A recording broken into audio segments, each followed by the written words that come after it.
Hello, this is Hand Quilting with Christine. I'm Christine Stewart. Welcome to my channel. So as my little teaser photo said, I have another finish. So I started out with 62 works in progress. I'm now down to 59. But I still have to process those scraps. And part two of processing scraps, I forgot to mention what I do with my batting. So where do I start? Because this is a hot mess. So from my friend's quilt, and I delivered it this morning. She loves it. I am going to process the scraps, as I talked about in my last video, cutting them into coaster size, cutting them into some cute little wallets that I like to make. And when I'm processing my batting, what can I get out of it? How can I cut it? Well, these are 9x6. And I'm sure I've got some coaster size. And then I have these leftovers, which could be used for keychains or could be used for the stuffing when I make my draft busters. And I like to process them and do batch sewing. And when I talk about batch sewing, when I have long car rides, I will bring something to work on in the car. And I've got a couple of big trips coming along pretty soon. Early May, I've got to head out to Pittsburgh. My son is graduating from University of Pitt. And then a couple weeks later, we've got his wedding. Yay. And I'm going to need something to work on in the car. So when I talk batches, I've started processing fabric. And where do I get my fabric? Well, Missouri Star for the most part. And before I talk about Missouri Star, I'm going to talk a little bit about subscription boxes. Yay or nay? For me, nay. And I understand, I love watching unboxings. The value is definitely there, especially for someone who's starting out in the quilting world and doesn't know what kind of gadget she needs. For myself, I'm used to making my own binding. I just do a lot of ironing and folding, and I don't make binding the same way everybody else does. I like to do 3.5 inch, fold it in on itself, and then fold it into what I need to do and hand sew it. There are some great ideas in there for people starting out. I watched several unboxings over the years where they talked about wooden clappers. They're expensive, but they're included in the box. Totally worthwhile. And my husband was in the hardwood lumber industry before he retired. So I was talking about the clappers and how much they are. And he came home with a hand railing. Beautiful wood. This is very heavy. And I tried it out. And they aren't kidding. When you lay this down on your freshly pressed seams, they really are crisp after that. And I asked my husband for another one. I got this. Equally as heavy, just wasn't cut into what it needed to be, a hand railing. But you could go to Home Depot, you could go to Lowe's and buy some, and then you're multitasking. I usually use both of these when I'm ironing out my HSTs, and I can lay 3 rows underneath and just keep going. It works out great. That was a great idea in the box. Another great idea, and it's somewhere on this table, Lord knows where I put it, are thread cutters. They're usually shaped like a flower, and you can sometimes refill it with your old blades as well. My husband bought me one for Christmas. They're not very expensive, and I love it. I absolutely love it.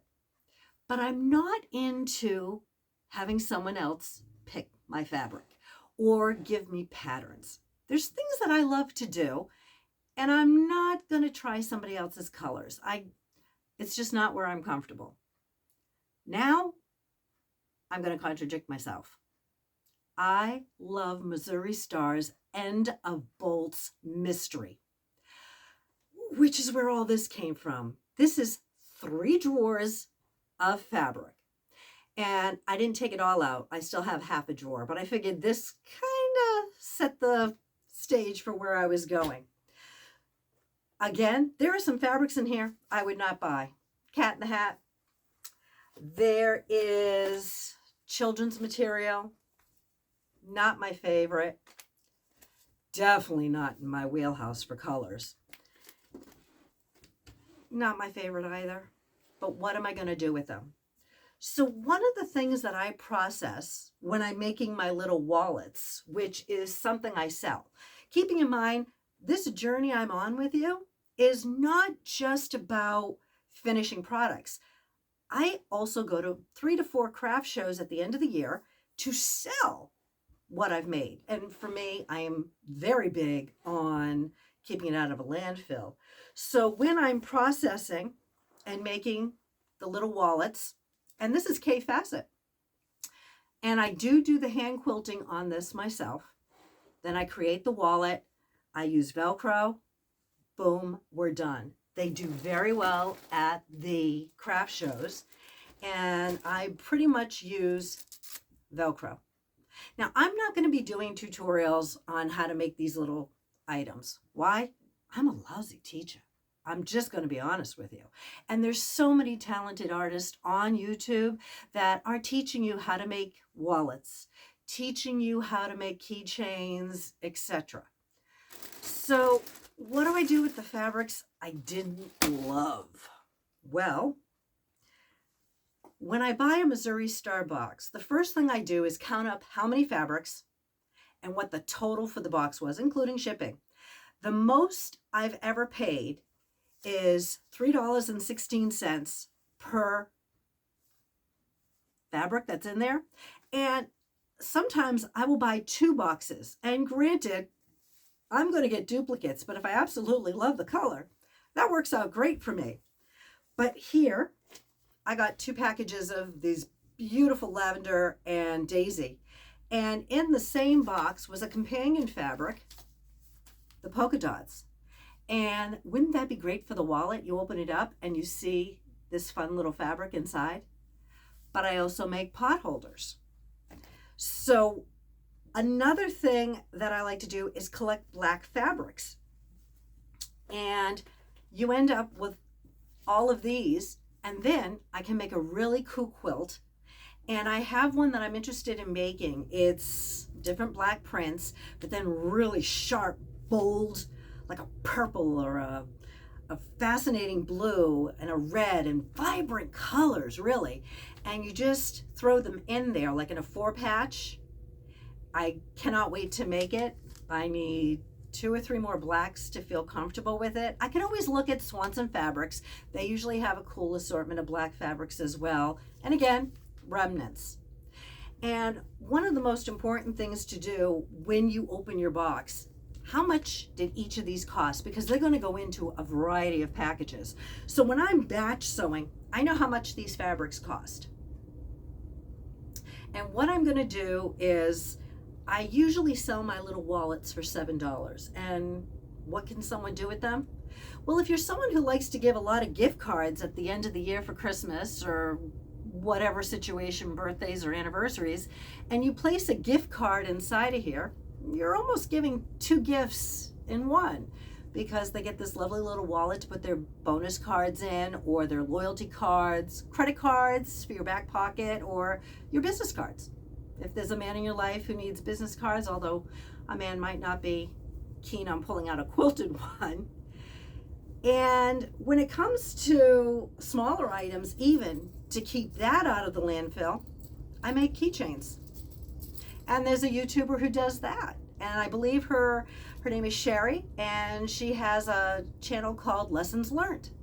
I love listening to her channel in the background when I'm sewing. Then there's Kristen with IC Stars Quilting. They are fabulous teachers, and I love listening to them. And they are long arm quilters, and their journey is a little bit different than mine, but we're all working with fabric. And IC Stars Quilting, Kristen is so great with a podcast talking about what to do when you've lost your sojo, or how to get it back, or just a lot of great things that we all come across. What do I do when I've lost love in the project, and do I want to finish it? It's up to you. It's your fabric. What do you want to do? So another thing that I do with my fabric and when I sell at craft shows is my customers have to leave with things in a bag. Now, if you haven't gathered, I do a lot of online shopping through my local grocery store, pick up the groceries, and I use these bags to put them in. I cut them, they fit perfectly on my shelf, I label them, and I've got all my fabrics in there.